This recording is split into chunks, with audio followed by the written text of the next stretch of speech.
It's another edition of Time About the Movies, and today we're taking a look at the films of December 10th, 2004. We got 3 movies to look at today, and apparently for some reason, Hollywood decided, you know what was a great weekend to release movie sequels on? December 10th, 1993. Let's go ahead and release 2 sequels on the same day.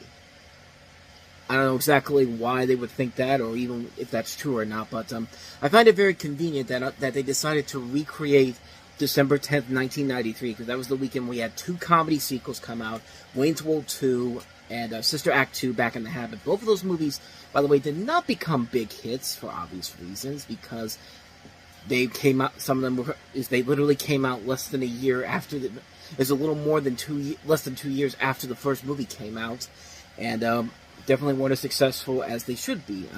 Wayne's World 2 is still a funny movie, but Sister Act 2 not so much. I don't know why somebody decided, let's put 2 sequels on the same day, and they're both Warner Brothers movies. And Warner Brothers movies with, let's just say, very interesting histories behind them. So, yeah, let's talk about those movies. Let's start with the biggest of the 2, and that is the sequel to Ocean's 11, Ocean's 12.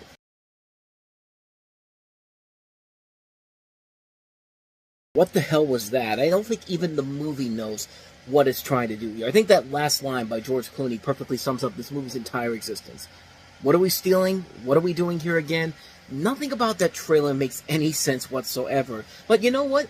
It's a perfect representation of the movie that we have here, because, man, talk about a bad sequel. This is one of those sequels that doesn't seem bad on paper. When you really delve into what this movie is, when you watch it in general, you could just tell. This was around that time. This was just one of those sequels that was only made because the first movie was a success, and we need to make another one. This was around that time when Warner Brothers did that with a number of their sequels to movies that were hits in the years past. Analyze that. The whole 10 Yards. We're gonna have Miss Congeniality 2 in a couple of months, but this is another one here. This is definitely another one of those movies. So because that trailer doesn't really give you an idea of what the hell is going on here, maybe the premise itself here can tell us. It's been 3 years since Danny Ocean and his crew, fronted by detail man Rusty Ryan, up-and-coming pickpocketer licensed Caldwell, explosives expert Bashir Tarr, and safecracker Frank Catton, pulled off one of the most audacious and lucrative heists in history, robbing ruthless entrepreneur Terry Benedict of every dime store in his impenetrable Las Vegas vault. After splitting the $160 million take, each of the infamous Ocean's crew have tried to go straight, lay low, and live a legit life. But that's proven to be a challenge, much to the chagrin of Danny's wife, Tess, when somehow breaks rule number 1 and rats them out to Benedict. Going straight is no longer an option. He wants his $160 million back with interest, or else. And the gang quickly discovers Benedict isn't the only person in the world looking for Ocean's 11. Plot still doesn't make a whole lot of sense. In fact, that's basically a perfect representation of the film itself. It was still a success. It only made about $60 million less than the first movie did, but then again, this movie was not that expensive to begin with as a whole. I mean, yeah, you got all these big stars in here, but the budget could not have been that big whatsoever on this movie. In fact, I'm going to check just to make sure. Maybe it's a little bit more than I thought, $110 million, but hey, it made $125 million, so at least it made its budget back. But when you look at this movie, everything that could go wrong with this movie could go wrong. This is often considered one of the worst sequels ever made. Entertainment Weekly called it one of the 25 worst sequels ever made. And even though Steven Soderbergh himself has said that it's his favorite of the 3 Oceans films, which, really, Steven? Really? And it really basically sums up the problems with the movie, because it starts off way too slow. You got this uber-long scene with Brad Pitt and Catherine Zeta-Jones that really does not go anywhere except to introduce Zeta-Jones' character to the film, and not to mention, the introductions to all the main cast in this movie is just dull and tedious. And again, the main plot of this movie does not really make a whole lot of sense either. Andy Garcia's character from the first movie wants the people who robbed him in the first movie to pay him back his $160 million plus interest that they stole from him. Okay, it's basically sequelitis. It's the same plot as the first movie, but okay, that's fine. And then it becomes a revenge plot over somebody else called the Night Fox, who has stolen the one thing that can't keep these guys out of jail. And, okay. And then Danny comes across the same thief, and he challenges Danny to steal a Fabergé egg, which Are you sticking with this? Because I'm having a lot of trouble sticking with this. And then Danny's wife Tess gets involved by pretending to be, and I'm not even kidding about this, a pregnant Julia Roberts, which was only done solely because Roberts was pregnant in real life at the time, and the script had to be worked around that. And how can it get any stupider than this? Bruce Willis shows up. He gets involved in this somehow. And then by the end, they basically just pull a Deus Ex Machina where everything is fixed and everyone lives happily ever after. What the hell is even going on in this movie? I mean, really, there was no reason this movie should be this bad. You had 3 years in between movies to give us a good sequel. You had time on your side to make a movie that was maybe not as good as the original film, but was at least comparable, was at least entertaining. And they didn't even bother to do that at all. I have no idea what the hell this was. My only real guess with this movie is that Steven Soderbergh decided to just make a sequel without putting any effort into it, knowing he had the original cast back and letting them just improvise. Say whatever you want and don't even worry about making a plot out of it, and that's how we get a movie. And that's how it feels like when you watch this movie. And that's really the biggest problem with Ocean's 12. It's a movie that I think Warner Brothers gave Soderbergh way too much free control over, and it really hurts the film in the long run. It's a movie that is so terribly put together. It's unbelievable how bad this movie is. And it's amazing what happens after this, because this movie was still a success that Warner Brothers said, okay, we'll let you do another movie. And that's how we got the far better sequel, which was Ocean's 13, which had Al Pacino and Ellen Barkin joining in on the fun. And like I said, it's a much better movie. It's a much better written film. It made the story simple again. It made it fun again. It made it just as enjoyable as the first film was. There wasn't all these 80 billion plot holes that they were throwing in there like they did in 12. Scenes didn't made a whole lot more sense than it did in 12. It's kept in check, and overall, it never got too absurd for its own good. It's a proper way to end the series on a much better note, and was a much more enjoyable sequel in the Ocean's trilogy than this one was. And I have no idea what was going on in the mind of Soderbergh when he made this movie. And Steven Soderbergh, proven time and time again that he's a damn good director. And yeah, and this is one of those times when he got a little too big for his britches, and Warner Brothers gave him way too much creative control to work on this, and do whatever he wanted. And it basically went down as one of the biggest "what the hell were you thinking" moments in movie history. When you really look at the Ocean's movies, most of them are good. Like, Ocean's 11 is a great movie. Ocean's 13 is a pretty good sequel. I even liked Ocean's 8 with Sandra Bullock and Cate Blanchett. I thought that was a really good movie, but this is the black sheep of them all. This is the one that just doesn't work on any level, shape, or form. It's one of the worst sequels ever made. What more can you say, man? Ocean's 12 is a bad, bad movie. Speaking of bad sequels by Warner Brothers, they didn't just have one bad sequel this weekend. They had two, because New Line is technically part of Warner Brothers. So, ladies and gentlemen, the absurdity that is Blade Trinity.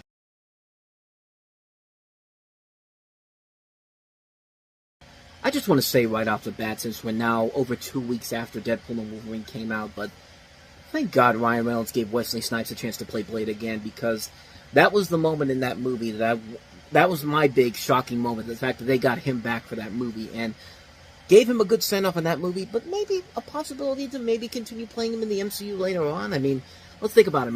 The Mahershala Ali Blade movie is still dealing with a lot of troubles. They can't stick with the director, so you know what? Why not just do another one with Wesley Snipes in it? Why not just do that?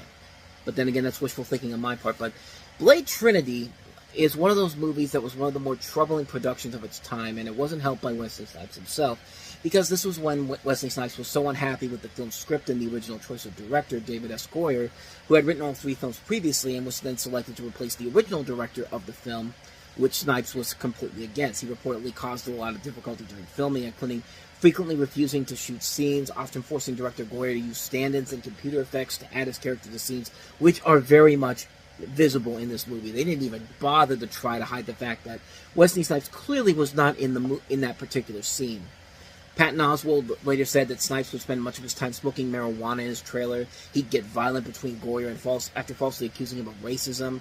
It's also been alleged that Snipes refused to interact with Goyer or his co-stars, and would instead communicate with them through his assistant or the use of notes. And he allegedly referred to co-star Ryan Reynolds by the term cracker on one or more occasions. And it got so bad Snipes actually sued New Line Cinema and Goyer, claiming that the studio didn't pay him his full salary, that he was intentionally cut out of casting decisions and filmmaking processes, despite being one of the producers on the movie, and that his character's screen time was essentially reduced in favor of Ryan Reynolds and Jessica Biel. So a lot of problems with this movie going into it. But when it was all said and done, did it actually help the film stop the film from having anything good of it? Let's take a look at the plot here. You have Blade, once again played by Snipes, who finds himself alone, surrounded by enemies, fighting an uphill battle with the vampire nation and now humans. He joins forces with a group of vampire hunters, played by Biel and Reynolds, whom call themselves the Night Stalkers. The vampire nation awakens the king of vampires, Dracula, played by Dominic Purcell, from his slumber with intentions on using his primitive blood to become daywalkers. On the other side is Blade and his team manifesting a virus that could wipe out the vampire race once and for all. In the end, the two sides will collide, with only one of them coming out victorious. A battle between the ultimate vampire, whom never knew defeat, facing off against the greatest vampire slayer. And the first two Blade movies found that perfect balance of brilliant visuals and a good story, as well as a likability towards our main character, especially Wesley Snipes. Here, that magic is gone, and the movie stumbles because we get a mediocre story, a lackluster visual feel, and just an overall unpleasant watching experience all the way through. And yeah, it's great to have somebody like Blade and Whistler back in here, played by Chris Christopherson, even though this is probably, the third time he's died in these movies. Both Snipes and Christopherson manages to keep what we like about these characters in the first two films and bring it into this movie, even though, yeah, they're clearly struggling to keep up. Like, Ryan Reynolds as Hannibal King and Jessica Biel as Abigail Whistler, they're not bad in this movie, especially with how Reynolds plays the next Marvel superhero he plays, but we'll eventually get to that when we get to X-Men Origins Wolverine. I mean, everybody, the main cast isn't bad in here. Other than that, a lot of the new characters really do not serve much of a purpose. I mean, it's one of the biggest problems that Marvel has with most of its threequels, is that they add in way too many characters that serve no purpose to the story except for fan service. And trust me, we'll get to that one when we get to Spider-Man 3, because that's a perfect example of fan service just going completely overboard. The great visuals that were introduced in both movies are definitely left out here. There's nothing that really wowed me here like they did in the first two movies. And it falls apart in the story department towards the middle, and you can just tell when a movie is bad when they have to shoot multiple endings when they have no idea how to end this film. There's literally two different endings that contradict themselves with different narrations by Ryan Reynolds, and it's just like, what is the point of this? Like, what was your end goal for this whole thing? They didn't have an end goal for it, and they just wanted to wrap this up and hopefully make as much money as they can, but you don't put a Blade... And the bottom line, the biggest problem of this movie is, you don't release a Blade movie around Christmas time, especially an R-rated superhero movie, because nobody is going to go see it at this time of the year. Nowadays, you could probably get away with it, but not in 2004. Not when superhero movies haven't reached that peak that they are at right now. Like, this is a terrible movie. This is not even a terrible movie, I would say. It's a film that you could clearly tell the production problems were heavily plagued by it. It's just a mediocre threequel. It's got a lot of problems to it. It's the least enjoyable of the three Blade films, and yet I don't hate it as much as the other movie. I don't hate the film in general. I just think it's just a film that you could just tell behind-the-scenes problems really hurt the film in the long run, and like I said, I'm just glad we got to see Wesley Snipes and Ryan Reynolds doing something again, most recently in Deadpool and Wolverine, and hopefully that will lead to bigger and better things for Blade going forward. Just wishful thinking on my part, but Blade Trinity is one you can easily skip, quite honestly. It's not even that it's a bad movie, it's just a very underwhelming sequel, especially compared to the first two movies in general. It just shows that David S. Goyer just needs to never direct another movie ever again, because, man, he's a great writer, but when he directs a movie, it's just like, I don't know what happens to him. When he gets writing and directing controls, it's just like, all that talent he has as a writer just goes slowly downhill. So anyway, that is Blade Trinity. So let's get to an actual good movie this weekend. Wes Anderson gives us the really funny movie, The Life Aquatic with Steve Zissou.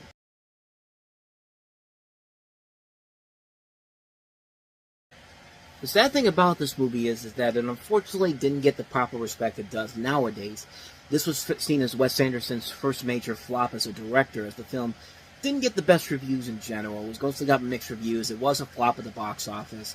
But, like with most of his other movies, time really has worked out in this film's favor, because I've said it before, man. Wes Anderson does not usually make a lot of bad movies. In fact, I've never seen a really bad Wes Anderson movie from him. I mean, the guy knows exactly who his audience is, who his target audience is, and knows exactly what type of movie he's got to make in order to entertain you, the viewer. And like I said, I'm a big fan of his work, and I was a big fan of this movie right from the get-go. This is a story about Bill Murray playing Steve Zissou, an eccentric oceanographer who sets out to exact revenge on the jaguar shark that ate his partner Esteban. And Zissou is both a parody and homage to French pioneer Jacques Cousteau, to whom the film is dedicated. It also has Owen Wilson, Cate Blanchett, Willem Dafoe, Michael Gambon, Jeff Goldblum, Angelica Hudson, and I always say this name Michael Gambon it's like his language, like Michael Gambon, but I get that messed up with the other names here. Angelica Houston, there we go, Bud Cort, and it was not, like I said, it wasn't a hit when it came out, but it has definitely grown a following over the years. And it's a movie that I really enjoyed from the very beginning. I think it's a visual pleasure. It's a really enjoyable movie. It's Bill Murray doing what Bill Murray does best. He's a great actor, a funny actor too. And this is a movie that just works to his talents very well. The cast is great. The visual flair of the movie is amazing. The music is great. The cinematography is top notch. Yeah, it's not Royal Tenenbaums, and most people saw it as a flop compared to the Royal Tenenbaums, but it's still a freaking great movie, man. Great writing, strong cast, great direction, great comedy. Absolutely incredible. Definitely one of my favorite movies from him. A really great film. What more can you say? It's Wes Anderson, and if you love Wes Anderson, you're going to love the hell out of The Life Aquatic with Steve Zissou. And so with that said, we wrap up another edition of Time About the Movies as we're heading closer to the holiday season. And we've got 6 movies to look at next time around, including Jim Carrey in Lemony Snicket's A Series of Unfortunate Events, Adam Sandler and Tay Leone in the comedy drama Spanglish from James L. Brooks, the star-studded remake of Flight of the Phoenix, Martin Scorsese's The Aviator with Leonardo DiCaprio, the year's Best Picture winner, Clint Eastwood's $1 Million Baby with him, Hilary Swank and Morgan Freeman, and Kevin Spacey in Beyond the Sea, the story of Bobby Darin. 6 movies we'll take a look at next time, a lot of films to talk about. We will delve into that all in the next episode. But until then, thank you so much for watching, and if you want to see more videos like this, please hit the playlist on the next page, check out the previous episode, and also don't forget to hit the like and subscribe button if you want to see more videos like this on this channel. So, with that said, I am off. I will see you guys next time, and until then, as always, take care.